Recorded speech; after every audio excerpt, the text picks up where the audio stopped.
السلام علیکم۔ اب تک کی خبروں کے ساتھ میں ہوں شاہد افراز خان۔ سب سے پہلے اہم خبروں کا خلاصہ۔ چین اور نورو کے وزراء خارجہ کے درمیان بات چیت۔ چین فلپائن کی جانب سے ون چائنا پالیسی پر عمل پیرا ہونے کی توثیق کو سراہتا ہے، چینی وزارت خارجہ۔ اسرائیلی قیادت کی جانب سے دو ریاستی حل کو مسترد کرنا ناقابل قبول ہے، اقوام متحدہ کے سیکرٹری جنرل۔ اور اب خبریں تفصیل کے ساتھ۔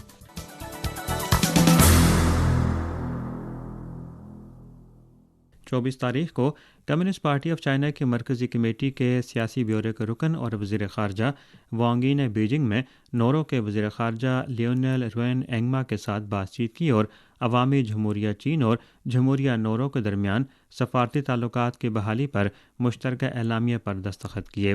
وانگ یی نے کہا کہ ایک چین کا اصول چین کے لیے دنیا کے دیگر ممالک کے ساتھ تعلقات کو فروغ دینے کی بنیادی شرط اور سیاسی بنیاد ہے۔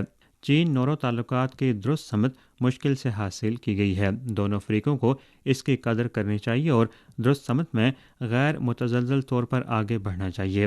چین نورو کے ساتھ سفارتی تعلقات کے بحالی کے موقع سے فائدہ اٹھاتے ہوئے تمام سطحوں پر تبادلوں کو مضبوط بنانے، سیاسی باہمی اعتماد اور معاشی باہمی مفادات کو آگے بڑھانے، عالمی امور پر ایک دوسرے کی حمایت کرنے والے اچھے بھائی، اچھے دوست، اچھے شراکت دار بننے کا خواہاں ہے۔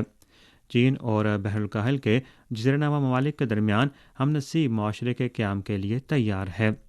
اینگما نے کہا کہ تائیوان کے ساتھ جامع طور پر سفارتی تعلقات منقطع کرنے اور چین کے ساتھ سفارتی تعلقات بحال کرنے کے فیصلے کو نورو کی پارلیمنٹ نے متفقہ طور پر منظور کیا، جو پوری طرح سے ثابت کرتا ہے کہ یہ فیصلہ درست ہے اور نورو کے بنیادی مفادات کے مطابق ہے۔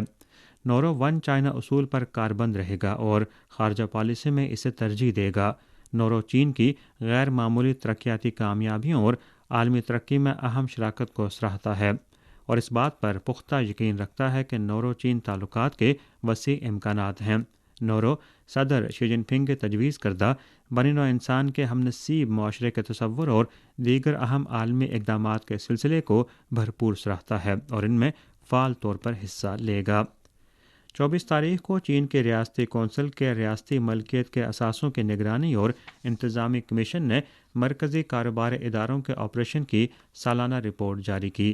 سال 2023 میں مرکزی کاروباری اداروں نے 39.8 ٹریلین یوان کی آپریٹنگ آمدنی حاصل کی، 2.6 ٹریلین یوان کا مجموعی منافع حاصل کیا اور اعلیٰ معیار کے مستحکم ترقی جاری رہی۔ فکس اثاثوں میں مجموعی سرمایہ کاری 5.09 ٹریلین یوان ہوئی، جو سال بہ سال 11.4% کا اضافہ ہے اور ابھرتی ہوئی اسٹریٹجک صنعتوں میں سرمایہ کاری 2.18 ٹریلین یوان رہی۔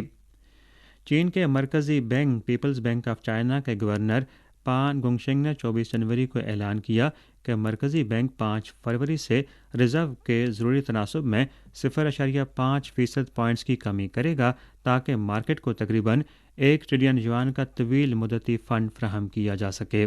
انہوں نے اسی روز منعقدہ چین کی ریاستی کونسل کے دفتر اطلاعات کے زیر اہتمام ایک پریس کانفرنس میں کہا کہ چین کی مرکزی حکومت کی منظوری کے ساتھ پیپلز بینک آف چائنا کا محکمہ کریڈٹ مارکیٹ قائم کیا جائے گا اور چین کا مرکزی بینک رواں سال سائنس اور technology finance, green finance, inclusive finance, pension finance اور ڈیجیٹل فائنانس ان 5 شعبوں پر توجہ مرکوز کرے گا۔ 24 تاریخ کو چینی وزارت خارجہ کے ترجمان وانگ ونبن نے یومیہ پریس کانفرنس میں فلپائن کے صدر فرنینڈ مارکوس کے تازہ ترین ریمارکس پر تبصرہ کرتے ہوئے کہا کہ چین فلپائن کی جانب سے ون چائنا پالیسی پر عمل پیرا ہونے کی توثیق کو سراہتا ہے۔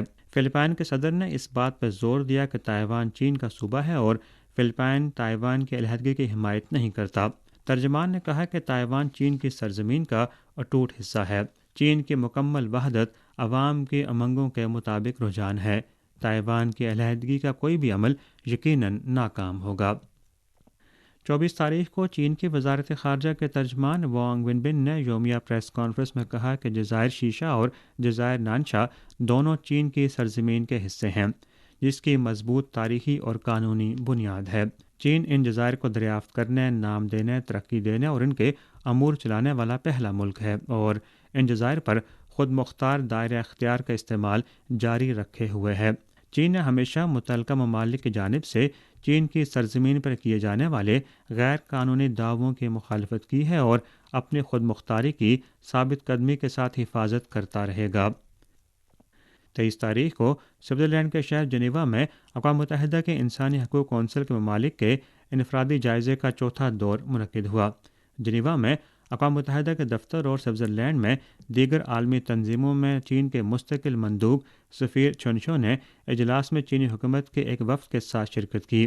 چین کی وزارت خارجہ نیشنل پیپلز کانگریس کی قائمہ کمیٹی کا کمیشن برائے امور قانون سازی، سپریم پیپلز کورٹ، وزارت عوامی سلامتی، وزارت انصاف اور دیگر متعلقہ محکموں کے نمائندوں کے علاوہ شیزیانگ خود اختیار علاقے، سنکیانگ ویغور خود اختیار علاقے اور ہانگ کانگ مکاؤ خصوصی انتظامی علاقوں کے نمائندوں نے بھی تبادلہ خیال میں شرکت کی۔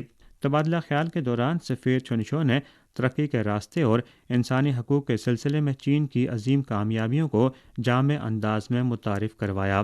انہوں نے کہا کہ چین ملک کی گورننس میں انسانی حقوق کے احترام اور تحفظ کو ایک اہم کام مانتا ہے۔